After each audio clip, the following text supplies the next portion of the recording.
Hello नमस्ते सबैजनालाई। आजको भिडियो चाहिँ यो खोर्सानीको दल कसरी राख्नुपर्ने यसो देखाउन गइरहेको छु है।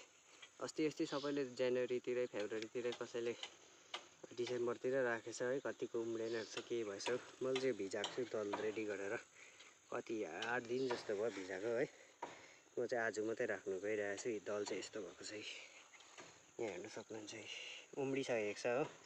अब यसलाई चाहिँ म छर्छु। बेड चाहिँ यहाँ छ भने रेडी गरिसकेको छु। बेड बनाउनु सबैलाई याद भएकै कुरा हो। ड्याङ पनि बनाउँदिनँ म चाहिँ, उँधोबाट पनि गोर्नु भेट्ने, उँभोबाट पनि भेट्ने, त्यस्तो हिसाबले चाहिँ ट्याक्क लामो बनाइदियो। जग्गा पनि खेरो जाँदैन, एकैतालमा लमसम हुन्छ हो।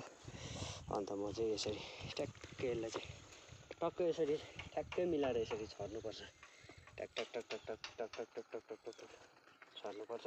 त्यसरी छर्दै गरौँ। अहिले छोप्नेसम्म प्रोसेस हेर्नुहोस्। कसरी यो माथि मात्रै छरेर हुँदैन होइन, म डल्लै देखाउने छु, हेर्दै गर्नु होला।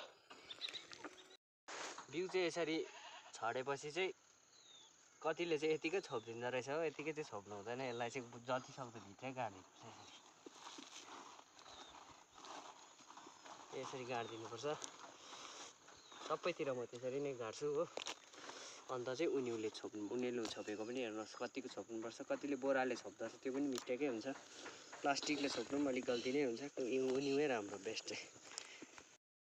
उनिउ चाहिँ टक्कै बाक्लै हालिदिनुपर्छ। उनिउ हालेर चाहिँ पानी चाहिँ मजाले दिनुपर्छ। तर उनिउले चाहिँ मजाले घाम पानी नै मिलाउँछ। त्यो पानी डाइरेक्ट हाल्दाखेरि छरिन्छ, त्यस्तो हुँदैन। उनिउले चाहिँ कन्ट्रोल गरेर हाल्छ। यसरी बाक्लै हाल्नुपर्छ। मैले चाहिँ एक भाडी नै ल्याएको छु, बाक्लै हाल्छु। अब यो कस्तो पलाउँछ म देखाउँछु तपाईँहरूलाई। यति नै छ आजको भिडियो, यस्तै छ बिउ राख्ने तरिका।